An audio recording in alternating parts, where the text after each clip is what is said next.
महिला को जब गुरजीएफ से मिला गया तो गुरजीएफ ने बातचीत कैसे शुरू की उससे। उससे पूछते हैं, तेरे पास कितना पैसा? अम्मा, आप किसी संत को मिलने जाओ, किसी सूफी गुरु को मिलने जाओ और वो बैठते ही तुमसे पूछे पैसे कितने हैं तुम्हारे पास, कितना रुपया है, कितने मकान है, कितने महल है। और जब उसने जवाब दे दिया, शिष्टाचारवश वो ना नहीं कर सकी क्योंकि जो पूछा उसने बता दिया, तो गुरजीएफ ने उसकी तमाम जायदाद का एक हिसाब लगा लिया होगा कि उसकी कुल जायदाद इतनी रकम की है। उस रकम को भी 10 गुने ज्यादा करके वो कहते मुझे तुमसे इतने चाहिए। और आदमी को सबसे ज्यादा प्यारी एक ही चीज है, वो है उसकी दौलत। उसे सबसे ज्यादा कीमती समझता। वो महिला जल्दी ही खिसक ली गुरजीएफ से। और गुरजीएफ का ये शिष्य जो लेके आया था वो बड़ा परेशान कि ये कर क्या रहे। बाद में जब महिला चली गई तो उसने पूछा, master why did you do this? Gurdjieff ने कहा, सिंपल, अगर वो अपना सब कुछ मुझे समर्पित कर देती तो मेरे काम में वो पैसा खर्च होता, जिस भावना से तू उसको यहां लाया था। अगर वो हां कर देती और सब दे देती तो वो पैसा हम लोग अपने काम में, अपने मिशन में खर्च कर देते। पर उसने ना करी, उसने ना करी और वो लौट गई। तो इसमें भी मेरा बड़ा फायदा हो गया कि मैं एक कच्चे चेले पर समय खराब करने से बच गया। अगर वो खोजी सच में होती तो वो इस बात को जानती कि जो उसके पास है उसकी कीमत मिट्टी भी नहीं। और गुरु ने मांगा क्या है? मिट्टी। और उसके लिए वो मिट्टी नहीं, उसके लिए वो मिट्टी भी बड़ी कीमती है। उसके लिए उसके अशर्फियां, उसके महल, उसकी गाड़ियां, उसके पैसे वो ज्यादा कीमत रखते हैं मेरे ज्ञान से। तो जो अपने धन को मेरे धन से बड़ा जाने वो मेरा चेला कैसे हो सकता है? तो अच्छा ही हुआ। So this was an experiment on this rich lady. वो कहते अगर दे देती तो तेरी इच्छा पूरी होती, हम इस काम में खर्च करते धन को। गुरजीएफ बहुत बड़े बड़े, एक समय ऐसा आया कि उन्होंने अ, चेलों को सिखाया मुश्किल से, पर फिर एक ऐसा वक्त आया जिसमें सेक्रेड मूवमेंट्स, एक विशेष पद्धति है ध्यान की जो गुरजीएफ ने बनाई है, उन सेक्रेड मूवमेंट्स और सेक्रेड डांस के वो शो कराए अमेरिका में। अब कोई भी शो कराने के लिए धन तो चाहिए, कहां से धन आएगा? गुरजीएफ तो कालीनों के व्यापारी थे, व्यापार करते थे। और इस तरह के बड़े शो करने में पूरे ग्रुप का ट्रैवलिंग, होटल स्टे, जिस जगह शो करना है उस जगह का किराया, उसका प्रचार करने का खर्चा कहां से आएगा? बोले ये महिला अगर सब दे देती तो हमारे वो काम हो जाते और काम फैलता। अब उसने ना कर दी तो मेरे लिए अच्छा हो गया कि मैं एक कच्चे चेले को अपने साथ जोड़ने से बच गया। I am not in a loss, मेरा कोई नुकसान नहीं हुआ। नुकसान तो अभी भी उसी का हुआ।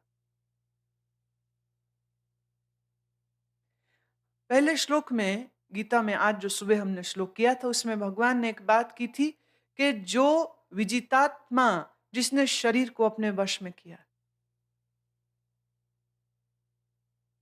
विशुद्ध आत्मा जिसने अपने अंतःकरण को शुद्ध किया, वही निष्काम कर्म योगी हो सकता है। गुरजीएफ ने एक ऐसा ही तरीका सिखाया था जिस सेक्रेड डांस की मैं बात कर रही हूं।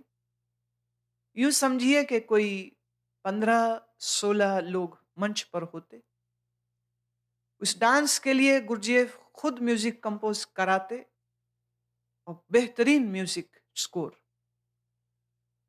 म्यूजिक के ऊपर इनके शिष्य इनके द्वारा सिखाए गए स्टेप्स और विधान के अनुसार डांस करते। और ये डांस बड़ा अद्भुत है। जैसा नृत्य प्राय तुम देखते हो या करते हो वैसा नहीं है ये। नृत्य करते करते कई बार एक ऐसी घड़ी आती कि जिस घड़ी में शरीर बड़ी मुश्किल सी पोजीशन में आया और गुरुजीएफ अचानक कह देते स्टॉप। और जब गुरुजीएफ ने कहा stop then it means stop, you have to stop.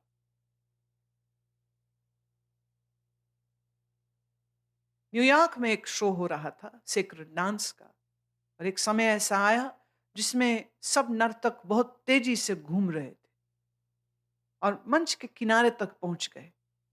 ऐसे ही एक कठिन समय पर गुरुजीएफ ने कह दिया स्टॉप।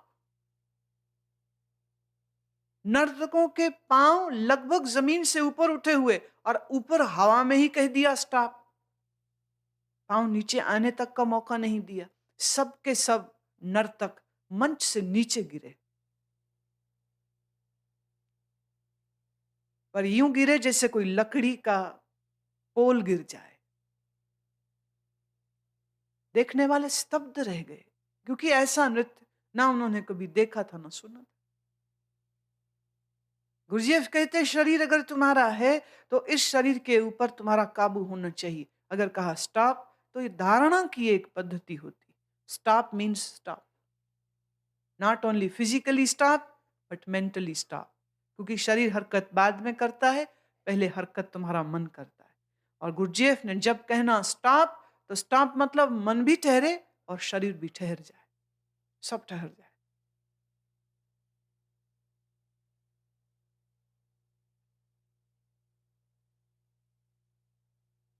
अगले श्लोक पर चलते हैं। कायेन मनसा बुद्धया कैवलेरिन्द्रियैरपि योगिनः कर्म कुर्वन्ति संगम त्यक्त्वात्म शुद्धये। निष्काम कर्म योगी ममत्व बुद्धि रहित केवल इंद्रिय मन बुद्धि शरीर द्वारा भी आसक्ति को त्याग कर अंतःकरण की शुद्धि के लिए कर्म करते हैं।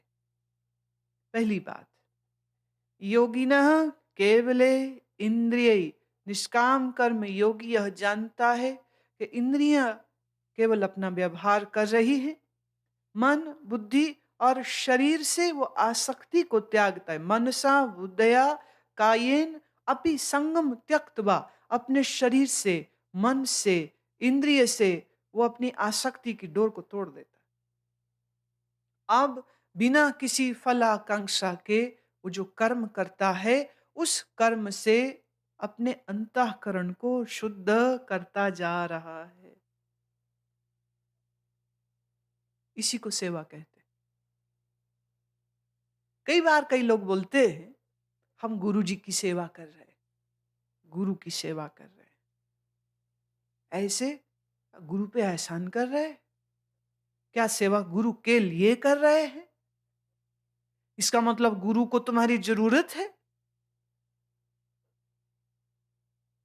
और याद रहे, अगर गुरु को चेलों की जरूरत है या चेलों से सेवा की जरूरत है तो यह गुरु चेलों का भी चेला हो जाएगा, क्योंकि उसे यह देखना पड़ेगा कि कहीं उसके सेवा करने वाले चेले भाग न जाएं। ऐसा गुरु चेलों का भी चेला हो जाएगा। सेवा की व्याख्या ये नहीं है। आज कृपया सभी लोग बहुत ध्यान से इसको सुने कि सेवा का असल अर्थ क्या है और सेवा से अभिप्राय क्या है। शरीर के द्वारा आपने जब कोई कर्म किया, या जब आपने धन को गुरु को दिया, या जब आपने मन से गुरु के उपदेशों को चिंतन किया, इसके करने पर लाभ किसको होगा, तुम्हें कि गुरु को? तुम्हें।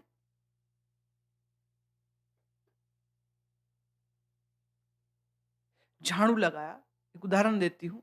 तुमने आश्रम में झाड़ू लगाया, कपड़े धोए, सब्जी बनाई, सफाई करी, चादर बिछाई, सामान ढोया। इस गलतफहमी में मत रहना तुमने गुरु के लिए कुछ किया। जो ये सोच रहा है मैंने गुरु के लिए कुछ किया, तो कम से कम मैं आपके लिए जरूर कह सकती हूँ कि मैंने आज तक किसी से नहीं कहा कि मेरा अटैची भी उठा कर रख दो। कई बार मुझे कहीं जाना हो और मान लो ड्राइवर छुट्टी पे है, मेरा ड्राइवर ना हो, तो मैं कहती हूँ मैं खुद चली जाऊँगी। हरि मिलन उतने बार गुस्सा हो जाएगा, गुरुजी आप क्यों? हम ले चलते। तुम जो काम कर रहे हो वो अपना काम छोड़ कर के मेरे लिए ये करो, मैं अपना खुद कर सकती हूँ, क्या दिक्कत है उसमें? और उनका स्नेह है, प्रेम है। नहीं, नहीं, हम करेंगे, आप क्यों?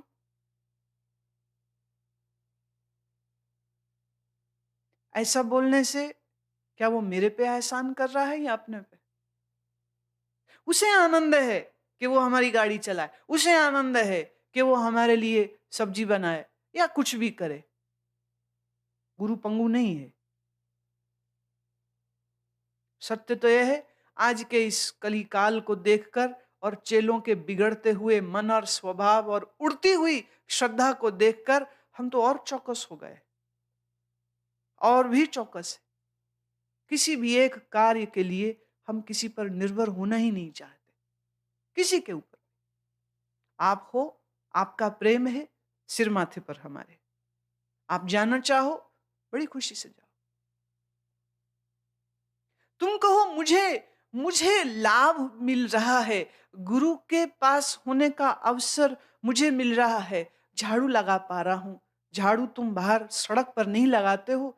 सत्य तो यह है, अगर तुम इस कर्म के बदले में गुरु से शाबाशी या प्रशंसा की अपेक्षा ना करो, तो फिर ये कार्य तुम्हारे अंतःकरण को शुद्ध कर देगा। और अगर तुमने झाड़ू लगाया, पोछा लगाया, सामान उठाया, कुछ भी किया, पर उसके बदले में ये चाहा कि लोग देखें हम कितनी सेवा करते हैं, लोग देखें कि हम कितने अच्छे हैं, या गुरुजी को भी पता लगना चाहिए कि इतना काम मैंने किया है, और गुरु शाबाशी दे और गुरु मेरी सराहना करे।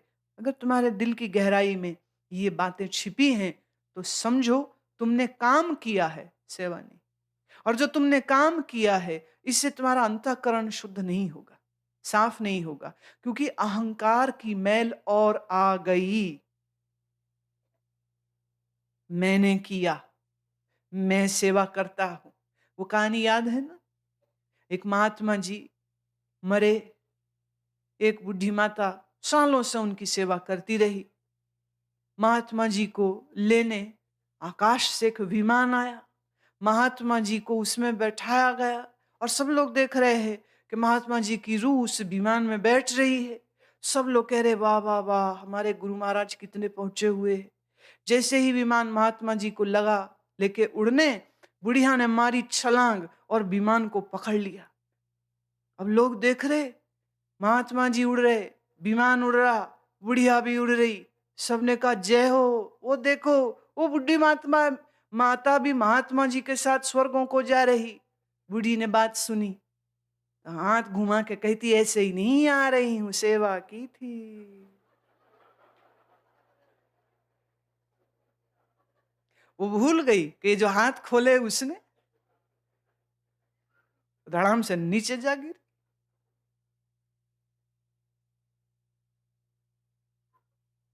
जिस कर्म को करके तुमने शाबाशी चाही या मांगी, देखिए कोई बोलता नहीं है, मुंह से कोई भी नहीं कहता है कि गुरुजी मेरी तारीफ करें या दुनिया मेरी तारीफ करे, ऐसा कोई भी नहीं, इतना बेशर्म कोई भी नहीं। कुछ लोग हैं, पर वो बेशर्म लोग मेरे से दूर ही हैं थोड़े।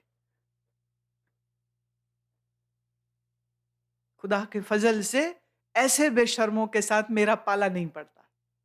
भगवान ने बचाया है हमको उन लोगों से। पर दिल में जिनके ख्वाहिश ये हो, वो जाने, सोच रहे होंगे कि उन्होंने सेवा की है। सेवा वह कर्म कब होता है? एक शिष्य गुरु के प्रेम में गुरु के प्रेम में अपने मन की मैल को दूर करने के लिए कुछ कार्य करता है। वो प्रेम में कर रहा है, वो प्रेम में कर रहा है। तीसरा आदमी कोई देखता है उसको जब झाड़ू लगाते हुए, तो वो कहता है सेवा कर रहा है। तीसरा आदमी कह सकता है कि ये सेवा कर रहा है, वो खुद नहीं कह सकता है कि मैं सेवा कर रहा हूं, क्योंकि जहां मैं आ गई वो सेवा रही नहीं। जहां मैं आ गई वहां सेवा रही नहीं। जहां मैं नहीं वही सेवा है। और सेवा के द्वारा अंतःकरण की शुद्धि होती है। जन्म जन्मांतरों की जो गंदगी, ममता, आसक्ति की जो अंतःकरण में, मन में हमने डाली है, उसकी सफाई सेवा से ही होती है और कोई दूसरा उपाय नहीं है। There is no other way. और कोई तरीका नहीं। इसलिए तुम्हें यह याद रखना चाहिए कि तुम नितः प्रति सेवा कार्य में जुड़ो। कई बार कई लोग कहते, गुरु माँ जी कोई सेवा बताइएगा। अरे मैं क्यों बताऊं सेवा? काम बताए जाते हैं, सेवा थोड़ी बताई जाती। तुम मेरे नौकर हो कि हम तुमको कहें तुम ये कर दो? हम क्यों कहें? सेवा किसको कहते? जो तुम ढूंढते हो। एक बात कहती हूं, श्री गुरु गोविंद सिंह महाराज के शिष्य जो उनके निजी सेवा करते थे, एक दिन सुबह देखते हैं कि गुरुजी की माँ उनसे पूछ रही हैं कि बेटा, रात तू ठीक से सोया नहीं, तेरी आंखें लाल हैं।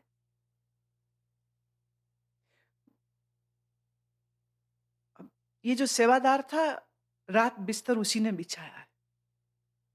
तो उसका दिमाग लगा चलने, अरे रात मैंने क्या गलत कर दिया, बिस्तर ठीक से नहीं लगाया, क्या हुआ? तो उसके कान थोड़े और तेज हो गए कि वो सुने कि गुरु क्या कहते। शाह शहनशाह गुरु गोबिंद सिंह ने जवाब दिया, माँ रात बिस्तर में एक सिलवट था, वो चुभता रहा रात भर। सिलवट? इतना कोमल बदन किसका? इतना कोमल बदन है जिसका कि जिसे रात रेशम की चद्दर की सिलवट चुभती रही। पर इस भूल में मत रहना कि वो कोमल है, क्योंकि फिर ये वही गुरु था जो जमीन पर, सीधे जमीन पर, बिना किसी तकिए के मजे से खराटे भर के सोया था, जबकि दुश्मनों की फौज उसको मारने के लिए पीछे लगी थी। सेवादार ने जब ये बात सुनी, गुरु कह रहे हैं कि रात भर बिस्तर की सिलवटें चुभती रही, तो वो रोते हुए आकर के क्षमा मांगते हैं कि गुरुदेव बड़ी भारी भूल हुई, ये भूल दोबारा न कभी होगी, ये मेरी गलती है, मुझे दंड मिलना चाहिए। गुरु हंसे और हंस के कहा, बच्चे ये तो मैं मेरी मां को खुश कर रहा हूं, क्योंकि मेरी मां आज भी मेरे को कोमल समझती। ये जवाब तेरे लिए नहीं है, ये सिर्फ मैं अपनी मां के लिए जवाब दे रहा हूं। मैं तो ठीक से सोया, और तेरा गुरु इतना कोमल कली नहीं है कि जिसको रेशम की चद्दर सिलवटें चुभती रहेंगी।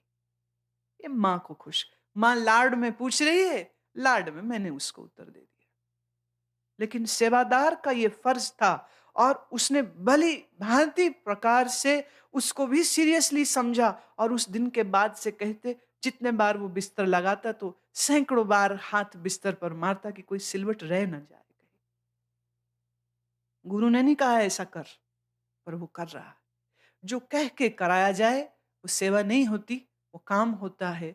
जो बिना किसी प्रशंसा, अनुशंसा, बिना किसी पुरस्कार के मान सम्मान कुछ मिले, प्रतिष्ठा मिले, इस भाव के बगैर जब बिना किसी फल की इच्छा के आप कुछ भी कर्म करते हैं, वह निष्काम कर्म होता है। और निष्काम कर्म आपके अंतःकरण की शुद्धि करता है। प्रश्न उठता है, हम अपने मन को शुद्ध क्यों करें? भाई इसलिए क्योंकि शुद्ध मन में ही ज्ञान चिंतन होगा, शुद्ध मन में ही ज्ञान टिकेगा, शुद्ध मन में ही भक्ति आएगी, शुद्ध मन में से ही प्रभु की आराधना हो सकती है। गंदे मन वालों के द्वारा ईश्वर का सुमिरन नहीं हो सकता। इसलिए सेवा का महात्म्य है। भगवान कह रहे हैं, कायेन मनसा बुद्धया, मन से, शरीर से, बुद्धि से, इंद्रियों से जितने भी कर्म हो, उनमें ममता रखे बगैर, आसक्ति रखे बगैर आप कर्म करिए, ये तुम्हारे अंतःकरण को शुद्ध करता है। देखिए, यही रूल अप्लाई होता है सब गृहस्थियों के ऊपर भी। तुम बच्चों के लिए काम करते हो, भोजन बनाते हो, घर सँभालती हैं, गृहिणियाँ जितनी स्त्रियाँ हैं, घर चलाती हैं, काम करती हैं। अब वहाँ पर इसी निष्काम कर्म के प्रिंसिपल को अप्लाई कीजिए, प्रेम से करिए, होश से करिए, एकाग्रता से करिए, दिल से करिए, तुम्हारा ही घर है। फिलहाल के लिए, अपना तो यूँ कुछ भी नहीं, पर फिलहाल के लिए तुम्हारा घर है, तुम्हारा परिवार है, उनके लिए रोटी-सब्जी बना रहे हो, उसमें चिल्लाते क्यों? यहाँ जितनी बैठी हैं महिलाएँ, क्योंकि भारत में विभाजन बड़ा क्लियर है, औरतें रसोई पकाएँगी, आदमी बाहर कमाएगा, बड़ा क्लियर है। मेट्रोपॉलिटन सिटीज़ में जहाँ पति-पत्नी दोनों काम करते हैं, अब वहाँ दोनों शेयर करने लगे और ये एक अच्छी बात है। मेरा सुझाव है, पतियों को इतवार के दिन रसोई में जाना चाहिए और पत्नियों को विश्राम करना चाहिए। विश्राम शरीर की दृष्टि से, परंतु आप दुकान, मकान या घर का कोई भी कार्य करें, अगर आप उसको निष्काम भाव से करें, मतलब भोजन बनाना है बिना सड़े कूड़े चिड़े स्यापा, फिर रोटी बनाओ। बच्चा माँ से माँगता है, रोटी दे, फिर भूख लग गई, भूखड़, मार, खा। ये क्या ढंग है? ये क्या तरीका है? तुम्हें जीना नहीं आया। जिनको तुम अपना कहते हो, उनसे भी अपनत्व निभानी तुमको नहीं आती। अगर पत्नी से वास्तव में प्यार हो, तो अगर तू कमा रहा है तो तू कभी आके सुनाएगा नहीं पत्नी को, तेरे को पता है मैंने कितने धक्के खाए सारे दिन में? अरे हद हो गई! काम करेगा, मेहनत होगी नहीं, यहाँ से वहाँ जाना होगा, 10 लोगों को मिलना होगा, इसमें एहसान वाली क्या बात है? पर सब पुरुष ये चाहते हैं कि घर में उसका हुक्म चले, जब घर आए तो पत्नी हाथ जोड़ के खड़ी हो जाए, स्वामी जी आए आरती करे, उसको चाय दे, उसके पाँव दबाए। उसको शिकायतें ना सुनाए कि सास ने ये किया और उसने ये कहा और उसने ये किया। ये सब नहीं, बकवास नहीं चाहिए मेरे को। दिन भर का गुस्सा वो बीवी पे, बच्चों पे, माँ पे निकालता है। ये क्या अक्लमंदी है? काम कर रहे हो किस लिए कर रहे हो? मत करो काम, इतनी तकलीफ हो रही। बैठ जाओ निकट्टू होके घर में। जब काम करना है तो आनंद से करो, ईमानदारी से करो, प्यार से करो, पर निष्काम होके करो। बदले में प्रशंसा क्यों चाहते हो? क्यों पत्नियां चाहती कि जितने बार बच्चे या माँ या बाप या सास ससुर या पति रोटी खाए, उतने बार वो बोले बहुत अच्छी बनी? क्यों? तुम बहुत अच्छी बनाते हो। बेचारे पति कई बार डर के मारे सड़ी भी खा जाते, वो बोलते नहीं, वो बोले तो भाई बेलन बजेगा सिर में, चुपचाप खा लेता है। कोई है जो बोलता है तो झगड़ा होता है, और जिन घरों में इस तरह के झगड़े होते हैं, उस घर में सबसे ज्यादा तकलीफ भोगते हैं मासूम छोटे बच्चे, जिनकी माँ बेवकूफ है, जिनका बाप उद्दंडी और क्रोधी है। ऐसे घरों के बच्चे सबसे ज्यादा पीड़ा भोगते हैं। बच्चों का क्या दोष? इसलिए मैं कहती हूँ, हर ये मेरा मत है, मेरा ओपिनियन है, maybe you don't accept it, लेकिन ये मेरा ओपिनियन है। हर स्त्री पुरुष को माँ बाप होने का अधिकार नहीं दिया जाना चाहिए। जिसे अपनी जिंदगी की अकल नहीं, जिसे अपनी जिंदगी जीने की तमीज नहीं है, ऐसे स्त्री पुरुष के घर में बच्चे नहीं पैदा होने चाहिए, इजाजत नहीं होनी चाहिए। पहले अपनी अकल तो कर, अपनी होश तो कर। बच्चों के मन कोमल होते हैं। और मैं देखती हूँ घरों में मियाँ बीवी के आपसी झगड़े होते रहते हैं, बच्चे सहते। बहू सास के झगड़े होते रहते, बच्चे बेचारे कोने में दुबक के रोते रहते, सुबकते रहते। कहाँ जाएं, किसको बताएं कि उनके घर में क्या तांडव चलता रहता है? स्त्री अगर घर संभाल रही है तो उसमें निष्कामता को अगर वो ले आए, तो वो ये नहीं चाहेगी कि सास तारीफ करे, पति तारीफ करे, करे करे, नहीं करे नहीं करे। फल आकांक्षा के रहित कर्म को करो।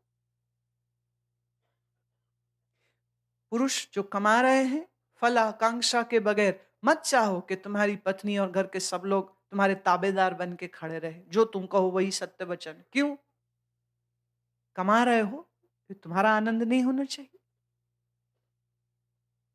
निष्काम कर्म का ये जो रूल है, ये सिर्फ साधुओं के लिए नहीं है, ये सिर्फ योगियों के लिए नहीं है।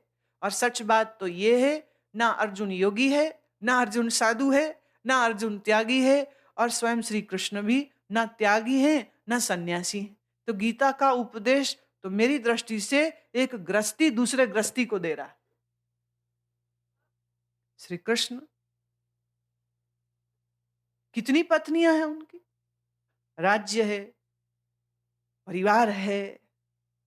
अर्जुन को देखिए, परिवार है, पत्नी है, बच्चे हैं, दोनों गृहस्थी। पर अर्जुन मोह से बंधा हुआ जीवन में दुख भोग रहा है, और श्री कृष्ण पूरे जीवन को एक आनंदमयी लीला की तरह जी रहे।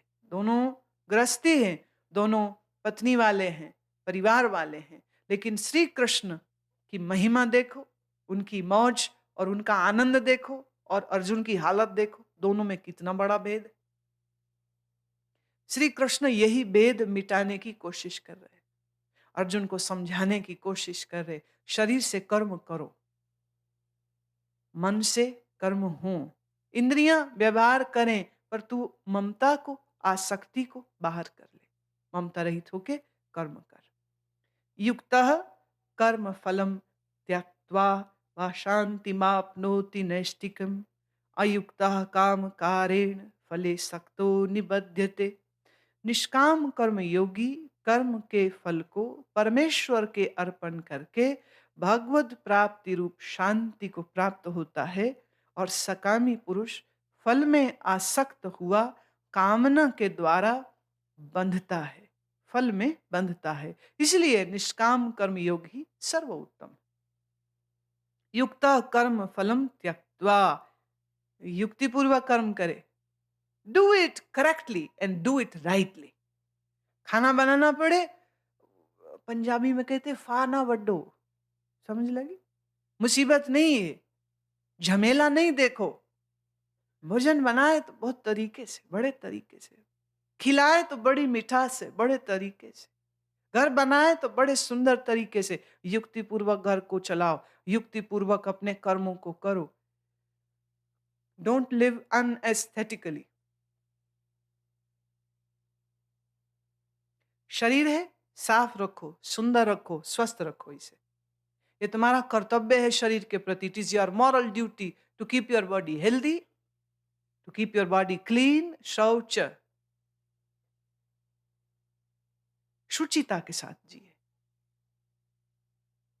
घर शुचिता के साथ साफ होना चाहिए। खाली दिवाली पर घर को मत साफ करो,